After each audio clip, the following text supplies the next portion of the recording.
In the last video, I showed you guys how to use our form liners to create really nice looking stamped concrete stairs. But I use powder release, which means the horizontal surfaces are pigmented while the vertical surfaces are bare concrete. If I used a liquid release agent, everything would be bare concrete. I would just have to put a nice stain on top of everything. Everything would completely match because you're using one consistent color across the entire stair. So with this powder release method, I hear you asking, so why don't I just use the same exact thing, a stain, on these vertical surfaces? And the answer is, you obviously can, but you run into the issue of, are you gonna color match the exact color of this powder release with a stain? It's two different products and they're not gonna be completely perfect. The trick is using the exact same powder release as a stain. Now at first this idea seems silly. It doesn't work because powder release is hydrophobic. It does not mix with water. It likes to float on top of it. It will not dissolve at all. And that's entirely true, which is why we're not going to be using water. We're only going to be using alcohol.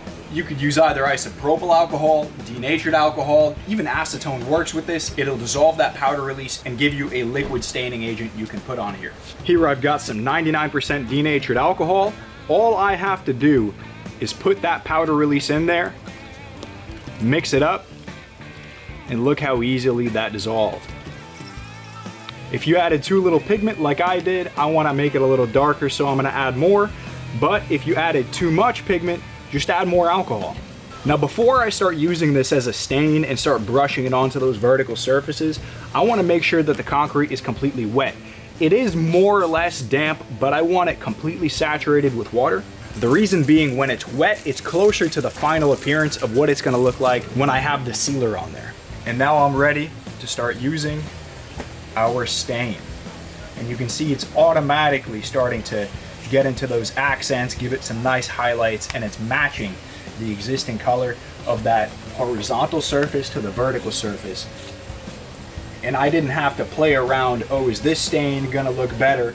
Or is that stain gonna match it? Do I have to mix these two together? It's the same exact product, the same exact color.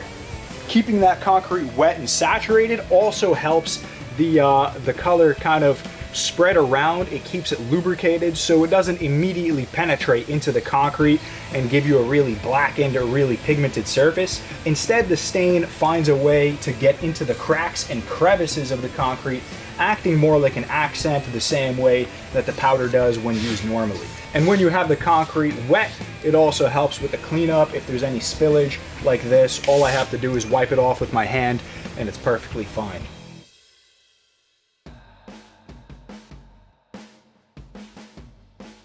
The reason this works with alcohol is the same exact reason it works with a sealer. When you put a stain on, it looks really dull, and then the minute you put the sealer on, it pops back to life with that vivid, nice color. The reason is because this pigment is not water soluble, but it is solvent soluble, which most acrylic sealers that you use for stamped concrete are, and it's also alcohol soluble.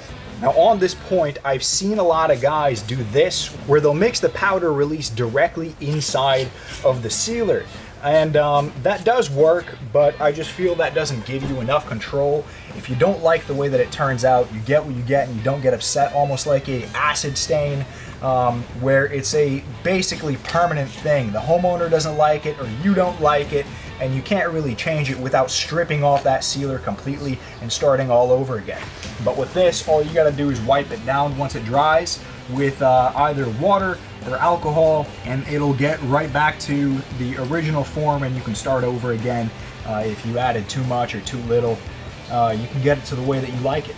And now, for whatever reason, if you want to do this dry and not wet, you do want to dilute the alcohol with a little bit of water, because the higher percentage of alcohol, the quicker it starts evaporating, and you have less control over it going and applying the way that you really want it to.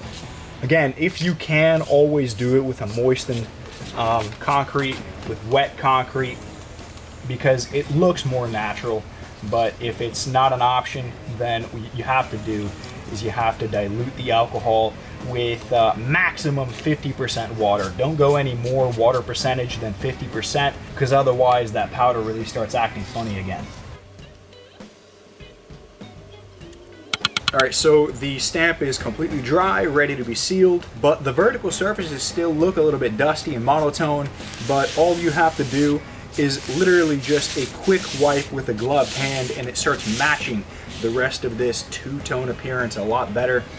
For these heavier surfaces, use a clean rag, and that's all you need to do.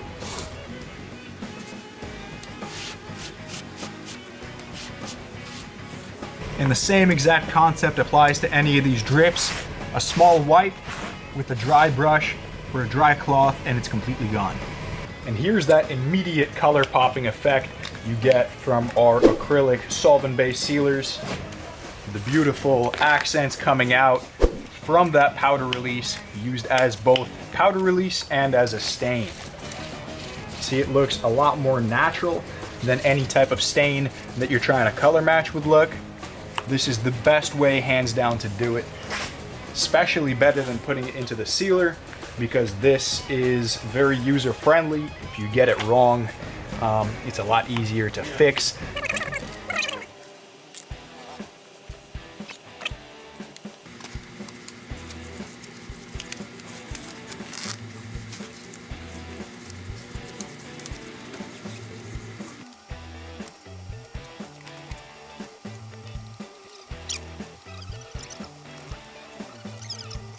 So you've made it to the end of my video, but now I want to ask you for a quick favor. See, the YouTube algorithm gets tricked into showing my video to a lot more people if a lot of people comment on it.